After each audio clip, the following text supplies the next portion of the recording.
بسم الله الرحمن الرحيم. الحمد لله رب العالمين، والصلاة والسلام على سيد الأنبياء والمرسلين محمد وآله وصحبه أجمعين. أما بعد، قد قال الله تعالى في القرآن المجيد والفرقان الحميد: أعوذ بالله من الشيطان الرجيم، بسم الله الرحمن الرحيم.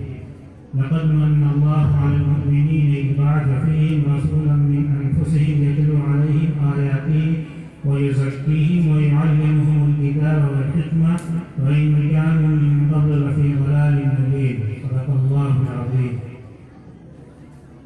صلی محترم حضرات علماء کرام اور معزز سامعین، یہ میرے لیے انتہائی خوشی کی بات ہے کہ آج میں اس ادارے میں حاضر ہوا ہوں جس کو نسبت حاصل ہے عالم اللہ حضرت مولانا شاہ عبدالرحیم صاحب فاضلی علیہ الرحمہ سے۔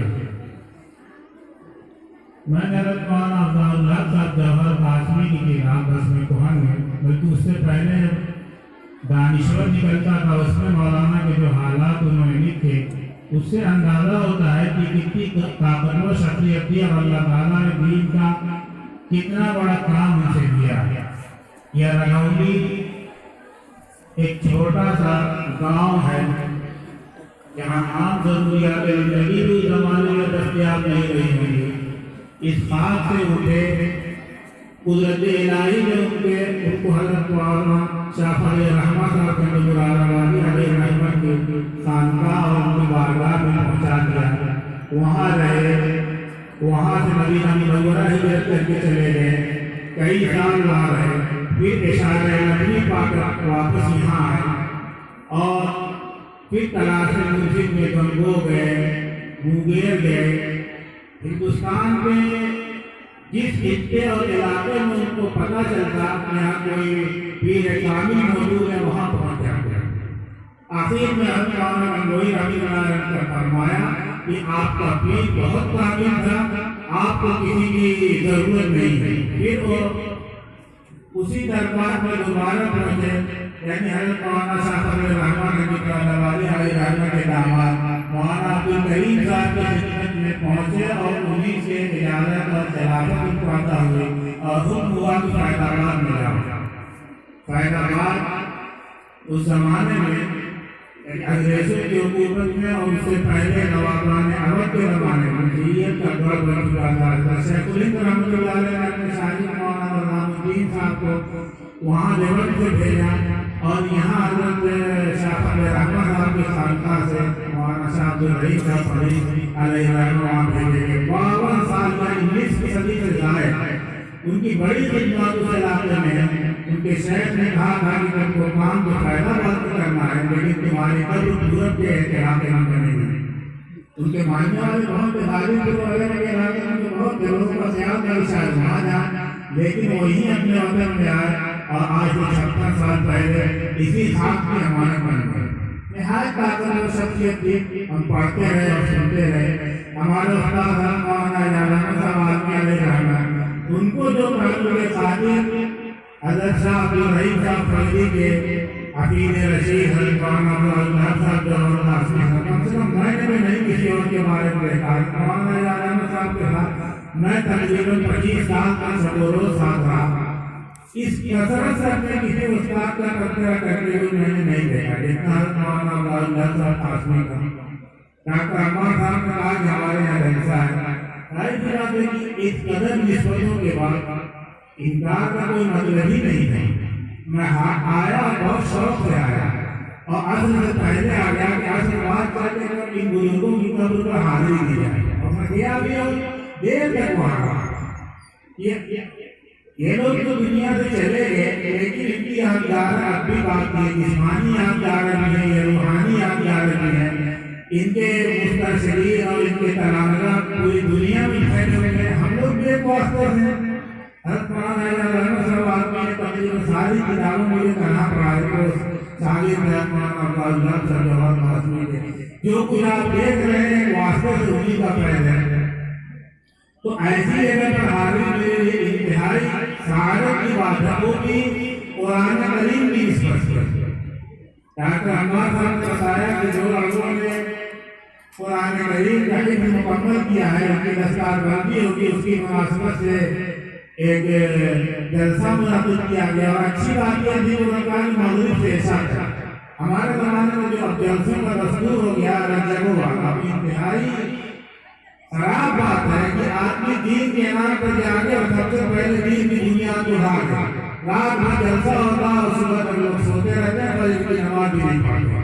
عام طور سے چلتا ہے، یہ کیا بنا پچھلے ہفتے بہار میں وہاں بھی ایک جلسہ تھا، اور بھی اتفاق سے وہاں پہ ایک سیمینار کا سیمینار کے نسبت سے گئے تھے، اجلاس عام کا جلسہ مغرب بعد میں شروع ہوا اور ختم ہوا ہے 12 بجے۔ اس کے بعد نماز ہوئی عشاء کی، اور اس کے بعد پھر کھانا کھاتے ہیں جو 2 ڈھائی 3 بجے تک، فجر کی نماز 5:30 بجے مسجد میں پہنچا جب تک صرف 5 آدمی تھے، اور جلسے میں کم سے کم رہے ہوں گے 1500 آدمی، صرف 5 آدمی تھے، اور نماز شروع ہوتے ہوتے ان کی تعداد بڑی کثیر ہو گئی ہوگی، لیکن پوری رات جلسہ سن کے ایسے جلسے سے کیا فائدہ ہے کہ دین کا سب سے بنیادی رکن جس کو الصلاۃ دین کہا گیا حدیث میں کہ نماز دین کا ستون ہے، من حرم دین اس کو ڈال دیا، اس نے دین کو ڈال دیا، ایسے جلسے سے کیا فائدہ ہے؟ تو انہوں نے بتایا کہ مغرب سے عشاء تک، میں نے کہا بہت اچھی بات ہے، کوئی مسئلہ نہیں، اور کچھ مصروفیات آگے دن میں تھی لیکن اس کو آگے سیٹ کر کے چلنا چاہیے، اور یہ ایسی جگہ ہے جہاں جانا میرے لیے سعادت کی بات ہے۔ تو سر یہ قرآن کریم کی نسبت سے جو ہے یہ مجلس منعقد ہوئی ہے، ابھی آپ نے مولانا وائس صاحب سے قرآن کریم کے سلسلے میں ان کے تجربات سے عمل، دیکھیے انسان کی جو قدر ہوتی ہے وہ عمل سے ہوتی ہے، صرف بات سے نہیں، باتیں میں بہت ہوتی ہیں، لیکن انسان جب عمل پر آتا ہے، آج جو ہماری بے توقیری یا ناقدری ہے اس کی وجہ ہمارا علم نہیں، ہمارا عمل ہے۔ ہم بات بتا جتنی اچھی کرتے ہوں، لیکن عمل کی دنیا میں جا کے ہم عوام کے سامنے بالکل برابر ہو جاتے ہیں، نتیجہ یہ ہوتا ہے کہ لوگ ہماری قدر کیوں کرتے ہیں، ان کے سامنے جب نمونے ہوں گے اور وہ دیکھیں گے کہ عملی طور پر ہم سے یہ فائد ہے، ان کی خود بخود ان کے دل میں آپ کے قدر پیدا ہوگا۔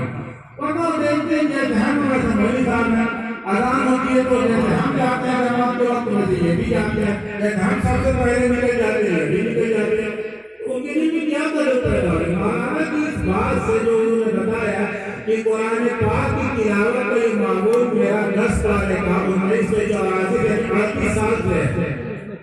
حدیث میں کہا کہ خیر العمل مادی، بہترین عمل وہ ہے جو ہمیشہ 10 کا معمولی بات نہیں ہے۔ قرآن کریم کے سلسلے میں مسلمانوں کی بے اعتنائی کا جو حال ہے اس کو سن کر یقین کم لوگوں کو آئے گا کہ ایسا بھی آدمی موجود ہے جو ایک دو دن نہیں مسلسل 38 سال سے 10 پارے کی تلاوت کرتا ہے۔ شیخ سیدالدین عارف شیرازی رحمۃ اللہ علیہ نے لکھا ہے کہ 2 بڑی نعمتیں مسلمانوں کو اللہ تعالیٰ نے عطا کی ہیں، ایک جناب رسول اللہ صلی اللہ علیہ وسلم کی ذات اور دوسرے قرآن کریم۔ لیکن افسوس کی بات یہ ہے کہ مسلمانوں کو دونوں کے ساتھ جو حال ہے جو ناقدری کا وہ بس افسوس ہی کیا جا سکتا ہے۔ رسول اللہ صلی اللہ علیہ وسلم ہمارے درمیان موجود نہیں ہے، لیکن آپ کی تعلیمات تو ہمارے درمیان موجود ہیں۔ ان کی قدردانی کا تقاضا یہ تھا کہ ان کے ایک ایک اشارے پر انتظام بنایا جاتا، آدمی اسے سنتا اور اس پر عمل کرتا۔ ایک ایسا کہ نہیں ہو سکتا ہے کہ ایک ہی دن میں آدمی ہر چیز پر عمل کرنے لگے۔ آپ یہاں بیٹھے ہیں کچھ باتیں سنیں گے، آدمی کوشش کرے کہ ہم نے اگر 10 باتیں سنی ہیں ایک بات پر عمل کریں، پھر دوسری بات پر، تیسری بات پر، چوتھی بات پر۔ یہ تو عمل کا نام ہے۔ بہت زیادہ علم اگر آپ کو آ رہا ہے، عمل کچھ بھی نہ ہو، کسی کو کا فائدہ کیا ہوگا؟ تو رسول اللہ صلی اللہ علیہ وسلم کی بات مسلمانوں کے لیے اللہ تعالیٰ کی نعمت کبریٰ ہے۔ اس آیت میں جو میں نے پڑھی کہ لَقَدْ مَنَّ اللَّهُ عَلَى الْمُؤْمِنِينَ إِذْ بَعَثَ فِيهِمْ رَسُولًا مِّنْ أَنفُسِهِمْ، کہ اللہ تعالیٰ خود کہتے ہیں کہ اللہ نے مومنین پر احسان فرمایا کہ انہی میں سے ایک رسول ان کے درمیان بھیجا۔ رسول اللہ صلی اللہ علیہ وسلم کی بہتر یہ مسلمانوں پر بہت بڑا احسان ہے۔ اگر آدمی دین کو بھی کچھ اگر سمجھتا ہے، ایمان کی بھی کوئی قدر و قیمت ہے، تو دنیا میں اس سے بڑی کوئی نعمت ہو نہیں سکتی، اس سے بڑا کوئی یعنی لائق قدر کوئی چیز ہو نہیں سکتی جیسا کہ ایمان ہے۔ ہمارے ایک بڑے بزرگ سید اللہ سے بخاری رحمۃ اللہ علیہ فرماتے تھے کہ دنیا میں 4 چیزیں بہت قیمتی ہیں: جان، مال، آبرو اور ایمان، اور ان میں سب سے زیادہ قیمتی چیز جو ایمان ہے۔ اگر کسی کے ایمان پر کوئی، اگر کسی کے جان پر جو ہے کوئی حرف آئے تو آدمی جو ہے مال قربان کرتا ہے، اپنی جان بچانے کی کوشش کرتا ہے۔ عزت پر کوئی حرف آتا ہے تو جان اور مال دونوں قربان کر کے آدمی چاہتا ہے کہ اپنی عزت کو بچا لے۔ کہتے تھے کہ اگر کسی کے ایمان پر کوئی ابتلا اور آزمائش آ جائے تو جان، مال، عزت، آبرو سب کو قربان کر کے اگر بچا لے کے سونا سستا ہے۔ ایمان اتنی قیمتی چیز ہے۔ ہمارے یہاں ایمان کی کوئی خاص وقت نہیں، اس لیے کہ بارسے میں ملا ہے، پتہ ہی نہیں تھا کہ اس کی اہمیت تو ہے۔ تو ان سے پوچھئے جن کو عرب کے پتھریلی زمین پر، آگ برستی ہوئی زمین پر نکال دیا جاتا تھا اور ان کے چربی گلتی تھی تو اس سے آگ بجھ جاتی تھی یا وہ ریت سرد ہو جاتی تھی۔ اس حالت میں انہوں نے ایمان قبول کیا۔ ایمان کی اہمیت تو ان کے دل میں ہوگی۔ ہم تو آبائی طور پر مسلمان ہیں، کبھی خیال میں نہیں آتا کہ کتنی بڑی نعمت اللہ تعالیٰ نے دی ہے۔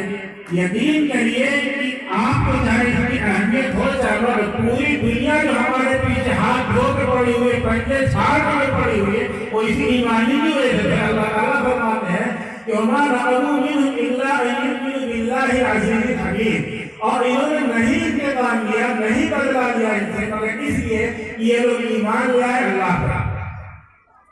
آج جو ہمارے اوپر آزمائشیں، جو مفتاح، جو مصیبتیں ہیں، اسی لیے تو ہے۔ ہم ٹھیک سے چاہے مسلمان نہ ہو لیکن دنیا کو مسلمان سمجھتی ہے، اور جو کچھ ہمارے ساتھ دنیا کا رویہ ہے وہ اسی ایمان کی وجہ سے ہے۔ یہ لوگ اللہ کو ایک ماننے والے، سب سے بڑا جرم ان کے نزدیک یہی ہے۔ تو اس ایمان کی تو قدر کرنی چاہیے۔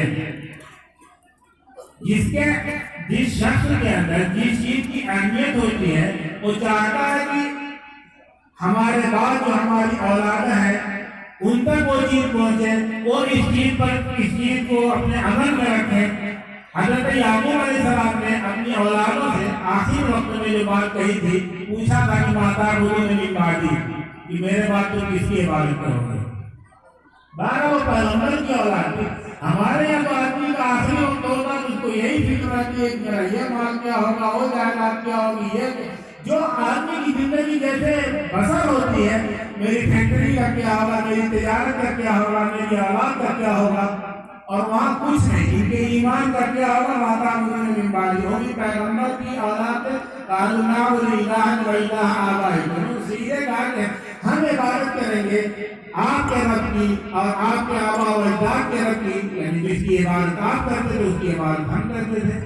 اسے اطمینان ہوتا ہے کہ چلو ہماری اولادیں بھی ایسی ہیں۔ ہمیں اپنے بھی ایمان کی فکر کرنی ہے اور اپنے بعد والے جو ہماری اولاد ہوگی، یہ جو مدارس قائم کیے گئے یا جو اصلی تعلیم رہا ہے، میں نے ڈاکٹر عمار صاحب سے پوچھا، انہوں نے کہا کہ نہیں، اس میں بھی جو اصلی تعلیم رہا ہے اس میں بھی دینیات کے مضامین جو ہے وہ لازم ہیں۔ دیکھیے اگر آپ اپنے دین کی فکر خود نہیں کریں گے دنیا کو کیا فکر ہے؟ یہ ہمارے نظام تعلیم، ناقص نظام تعلیمی کا بھی کرشمہ ہے کہ آج جو ہے مسلمانوں کی ایک بڑی تعداد ایسی ہے جو صحیح قرآن نہیں پڑھ سکتی۔ یہ علمیہ ہے کہ نہیں ہے؟ بے توجہی ہے کہ نہیں؟ ہم کہتے ہیں کہ قرآن جو ہے یہ خدا کی کتاب ہے۔ اگر قرآن خدا کی کتاب ہے تو ہمارا تعلق کچھ ایسا ہونا چاہیے۔ میں نے کہا یہ سنا ہے کہ 2 نعمتیں دی گئی، اس میں دوسری نعمت قرآن کریم کی ہے۔ پوری کائنات اللہ کی مخلوق ہے اور قرآن اللہ کی مخلوق نہیں ہے، یہ اللہ کی صفت ہے۔ اسی سے پتہ چلنا چاہیے کہ اس کی کیا اہمیت ہے۔ لیکن مسلمانوں کا جو رویہ ہے قرآن کریم کے ساتھ وہ حد درجہ افسوسناک ہے۔ میں دوسروں کو نہیں کہتا، خود مجھے جائزہ لینا چاہیے، اور یہاں جتنے لوگ بیٹھے ہیں کم سے کم اگر یہ پوچھ دیا جائے کہ آج جو ہے اس میں سے کتنے لوگوں نے قرآن کریم کی تلاوت کی ہے، تو اللہ نہ کرے کوئی بدگمانی کی بات نہیں، آدھے سے زیادہ ایسے لوگ ہیں جنہوں نے قرآن دیکھا بھی نہیں ہوگا۔ یہ ایک عام المیہ ہے قرآن کے سلسلے میں۔ قرآن اللہ کی کتاب ہے. رسول اللہ صلی اللہ علیہ وسلم کا جو فریضہ ابھی میں نے جو آیت پڑھی تھی یتلو علیہم آیاتہ کہ وہ لوگ ان لوگوں کے سامنے قرآن کی آیت کی تلاوت کرتے ہیں. تو یہ حفظ قرآن کریم کی مناسبت سے اس معنی کا انعقاد کیا گیا ہے. اور قرآن کریم اللہ کی کتاب ہے. اس کا حال یہ ہے کہ وہ بادشاہوں کے بادشاہ کا کلام ہے. اس کو کلام الملوک کہا گیا. کلام الملوک و ملوک الکلام، یعنی بادشاہوں کے بادشاہ کا کلام ہے اور کلاموں کے کلام کا بادشاہ ہے. اب اگر ہم لوگ کہا بھی ہوتا ہے کہ لوگ ہماری تحریر توجہ سے ہماری تحریر توجہ سے پڑھتے ہیں تو طبیعت خوش ہوتی ہے. بڑا اس کی ایک قدر دل کے اندر پیدا ہوتے ہیں کہ دیکھو بات بھی اس میں توجہ سے سنی. ہماری تحریر بھی کبھی لوگ خط لکھتے ہیں، کبھی فون کرتے ہیں کہ آپ کی فلاں کتاب پڑھی، آپ کی فلاں تحریر پڑھی، ہم کو بہت فائدہ ہوا، ہم بہت توجہ سے پڑھتے ہیں، آپ کی تحریر جان لی جاتی ہے. تو وہ آدمی ذہن میں یاد رہتا ہے، اس کی قدر دل میں موجود رہتی ہے. اب بتائیے اللہ کی ایک کتاب ہے جو اللہ کی صفت ہے، اگر اس کو ہم پڑھیں گے تو کیا ہم رحمت الہی کی نظروں میں ہمیشہ نہیں رہیں گے؟ امام احمد بن حنبل رحمۃ اللہ علیہ کا یہ واقعہ مجھے بھولتا نہیں ہے. جب بھی قرآن کی نسبت سے کوئی بات آتی ہے ضرور میں اس واقعے کو جو ذکر کر دیتا ہوں. وہ کہتے ہیں کہ رأیت ربی فی المنام 99 مرۃ، کہ میں نے اپنے رب کو خواب میں 99 مرتبہ دیکھا ہے. تو ایک مرتبہ میں نے پوچھا کہ اے میرے رب، آپ کا قرب سب سے زیادہ کس وقت حاصل ہوتا ہے؟ تو اللہ تعالیٰ نے فرمایا کہ جب بندہ میرا کلام پڑھتا ہے، قرآن کریم کی تلاوت کرتا ہے، یہ ان اوقات میں سے ہے جب میرا سب سے زیادہ قرب اس کو حاصل ہوتا ہے. اور سوچیے، یعنی جب بندہ قرآن کریم کی تلاوت کرتا ہے تو اللہ کے سب سے قریب ہوتا ہے. تو میں نے امام احمد بن حنبل رحمۃ اللہ علیہ کہتے ہیں کہ میں نے لگے ہاتھوں پوچھ دیا کہ یار اس سمجھ کے لیے سمجھے. تو اللہ تعالیٰ نے فرمایا چاہے سمجھ کے پڑھے چاہے صرف سمجھے تلاوت کرے، دونوں میں، یعنی دونوں صورتوں میں میرا سب سے زیادہ قرب اس کو اسی وقت حاصل ہوتا ہے جب اس کی زبان پر جو قرآن کریم کی تلاوت ہوتی ہے. قرآن کریم کے پڑھنے کی عادت ڈالنا روزانہ. اب یہ تو بڑی عظیمت کی بات ہے کہ کوئی آدمی 10 پارہ روزانہ تلاوت کرے، وہ بھی پابندی کے ساتھ. تو 10 پارہ نہیں تو آپ 1 پارہ پڑھیے، آدھا پارہ پڑھیے، 1 پارہ پڑھیے، لیکن پابندی کے ساتھ روزانہ کچھ نہ کچھ وقت جو ہے قرآن کے لیے نکالیے. 10 منٹ، 15 منٹ، آدھا گھنٹہ، جتنا بھی ہو سکے اللہ سے کی توفیق مانگیے. دیکھیے جو بھی طاعت ہم لوگ کرتے ہیں اللہ کی توفیق سے کرتے ہیں، اسی کی توفیق اگر ہوگی تو ہم کر سکیں گے، ورنہ ہمارے اندر کیا طاقت ہے. کوئی اذان ہوتی ہے، 4 آدمیوں کے مسجد میں جاتے ہیں اور 4 آدمی وہیں گپ کرتے رہتے، بات کرتے رہ جاتے ہیں. وہ اس لیے نہیں کہ وہ اپنے قصد اور ارادے سے نہیں ہے، بلکہ انہوں نے کوئی ایسا عمل کیا ہوگا کہ اللہ نے نہیں چاہا کہ میرے سامنے جا کے جو ہے وہ سجدہ ریز ہو. یہ بہت بڑی نعمت ہے. کوئی ایسا کام، کوئی ایسا عمل کیا ہوگا ناپسندیدہ جس کی وجہ سے اللہ نے اس کی پاداش کو تو روک دیا. تو ایسے ہی اگر کوئی آدمی قرآن کریم کی تلاوت میں تو اللہ نے نہیں چاہا تو پڑھے، پتہ نہیں کیا اس نے عمل کیا ہے. اللہ سے اپنے ان تمام چیزوں کی جو قرآن کی تلاوت اور نیک اعمال میں رکاوٹ بننے والوں سب سے جو پناہ مانگنی چاہیے اور اللہ سے جو توفیق مانگنی چاہیے ایسے عمل کی جو عمل ہمیں ان نیک اعمال کی طرف لے جائے. اگر آدمی سے رکتا ہے نماز سے، طبیعت نہیں چاہتی ہے، اس کا مطلب کہ دل کے اندر ایسی چیز ہے، دل ایسا خراب ہو چکا ہے جو اچھائی کو قبول نہیں کر رہا ہے. ورنہ دل آپ کا صاف ہوتا، دل اگر صحیح ہمارا ہوتا تو خود بخود ہماری قبول ہوتی. آئیے ابھی حسن صاحب رحمۃ اللہ علیہ، حضرت مولانا رقیہ رحمۃ اللہ علیہ جو بڑے خلفاء تقریباً 55-60 سال کے حضرت مولانا اللہ صاحب کو سے صدر مدرس سے بڑے نیک آدمی تھے. کہتے ہیں کہ اگر کبھی کسی وجہ سے قرآن کریم کی تلاوت کا ناغہ ہو جاتا ہے، ایسا محسوس ہوتا ہے دوسرے دن جیسے ہمارے منہ سے کوئی اجنبی چیز نکل رہی ہے. ایک دن تلاوت کے نعرے کی بات کرتے ہیں، اور جو آدمی سال اگر تلاوت نہ کرے اس کا کیا حال ہوگا. تو قرآن کریم اس لیے نہیں ہے کہ آدمی جو ہے وہ اپنے گھروں میں اور الماریوں میں بند کر کے اس کو رکھے. وہ تو کتاب ہدایت ہے، اللہ کا قرب اس سے حاصل ہوگا. آپ پڑھیں گے اللہ کی برکت ہے، اس کی رحمت ہے، اس کی عنایت ہے، اس کی توجہات آپ کو حاصل ہوگی. آپ کے گھر میں برکت حاصل ہوگی. جس نیت سے پڑھیں گے وہ چیز حاصل ہوگی. آپ اپنی پریشانیوں کے لیے پڑھیں گے تو پریشانیاں دور ہوگی، برکت کے لیے پڑھیں گے برکت حاصل ہوگی۔ وہ تو اللہ کا کلام ہے، آپ اس میں نیت کے ساتھ اس کو پڑھیے۔ صحت حاصل جنات اور دوسری پریشانیوں سے بچنے کے لیے پڑھیں گے، انشاءاللہ اس سے بھی حفاظت ہوگی۔ ابھی میں ایک حدیث کی کتاب پڑھ رہا تھا، اس میں ایک حدیث میری نظروں کے سامنے گزری، اس میں یہ بات رسول اللہ صلی اللہ علیہ وسلم نے ارشاد فرمائی کہ تم لوگ بیمار ہوتے ہو تو دوا علاج کرتے ہو، تمہیں چاہیے کہ اپنے مریضوں کو صبح و شام دعا کرتے ہیں، یعنی قل اعوذ برب الفلق اور قل اعوذ برب الناس پڑھا کرو۔ ہمارا دھیان بھی نہیں جاتا، ہم یہاں سے نہیں سے چلے جاتے ہیں دلی تک اور کہاں چلے جاتے ہیں، کبھی خیال بھی نہیں آتا اگر اپنے ان مریضوں پر ان آیات کو بھی کم کرتے ہیں، جس کی تعلیم خود صاحب کتاب نے دی ہے۔ یعنی رسول اللہ صلی اللہ علیہ وسلم فرمایا کہ معوذتین ان پر پڑھ کے بات کیا کرو، باقی جس پر جو علاج کرنا ہو کرے، اس سے کام منع کیا گیا ہے۔ تو جس نیت سے آدمی اس کتاب کو پڑھے گا انشاءاللہ مراد اس کو حاصل ہوگی۔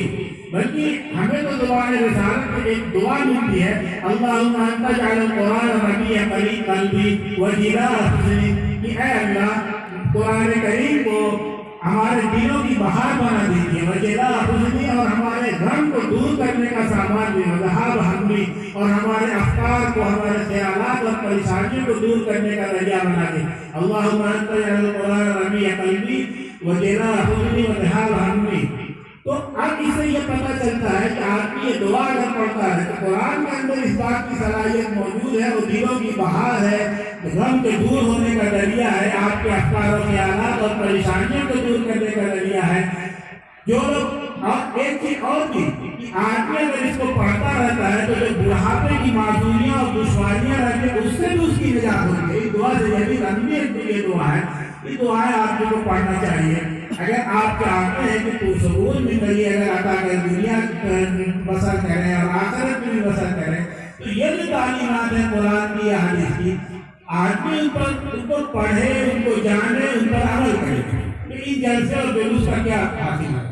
یہی تو کہ آپ یہ باتیں سنیں اور اس کو اپنی عملی زندگی میں لے آئے، ورنہ سننا کوئی خاص نتیجے کہانی تو نہیں ہوا۔ آپ اس کو سنیں یہ جو باتیں کہیں گے تو قرآن کریم جن لڑکوں نے حفظ کیا وہ انتہائی مبارک بات کو مستحق ہے، لیکن وہی مولانا نے بات فرمائی حافظ ہونا اور بات ہے، حافظ رہنا دوسری بات ہے۔ پابندی سے تلاوت کرے، ورنہ حدیث میں آتا ہے کہ اس کا حال یہ ہوتا ہے قرآن کا کہ سرکش اونٹ کے بھاگنے سے زیادہ تیزی کے ساتھ بھاگتا ہے۔ اگر آپ کی مستقل جو ہے معمول تلاوت کا اگر نہیں بنائے گا تو بہت ہی مشکل ہے کہ قرآن محفوظ ہے۔ اللہ تعالیٰ حضرت عمر فاروق رضی اللہ عنہ کی قبر کو انوار سے بھر دے۔ میں تو جب بھی تراویح پڑھاتا ہوں کوئی دن اگر نہیں ہوتا میں حضرت عمر فاروق رضی اللہ عنہ کے لیے دعا نہ کرتا ہوں کہ یہ اگر تراویح کا موجودہ طریقہ انہی کا راج کیا ہوا ہے، اگر یہ طریقہ نہ ہوتا تو 90 نہیں 95 اور 97% لوگوں کا قرآن بھول جاتا۔ کم سے کم اتنا تو ہوتا ہے کہ رمضان میں آدمی محنت کر کے یاد کرتا ہے اور اس کو ایک سال تک وہ چلتا رہتا ہے۔ وہی ہم جو مولانا کہہ رہے تھے کہ 1 سال 2 سال اگر نہ رہے تو کام ختم، پھر آدمی کی ہمت نہیں پڑتی ہے۔ تو جو حفاظ ہیں ان سے بھی یہ ہے کہ وہ تو خیر بہت اہتمام کریں، اللہ کے خاص بننے ہیں، لاکھوں کروڑوں لوگوں نے اللہ نے ان کا انتخاب کیا ہے۔ اس احسان کا شکریہ یہ ہے کہ وہ تو پڑھتا اپنی جان لگتا ہے، کبھی بھی حق نہیں ادا ہوگا اس احسان کا جو اللہ نے ان پر کیا ہے قرآن کریم کی دولت میں۔ اور عام مسلمانوں پر بھی اللہ کا کتنا بڑا احسان ہے کہ اپنی کتاب ان کے درمیان بھیجی اور وہ موجود ہے۔ آپ اس کو فائدہ حاصل کریں، قرآن کریم کی تلاوت کریں، اس کے معنی کو بھی سمجھیں، علماء سے بھی رابطہ رکھیں، انشاءاللہ دنیا بھی آپ کی بہتر ہوگی اور آخرت بھی بہتر ہوگی۔ اللہ تعالیٰ مجھے بھی توفیق دے اور آپ تمام حضرات کو وآخر دعوانا الحمدللہ رب العالمین۔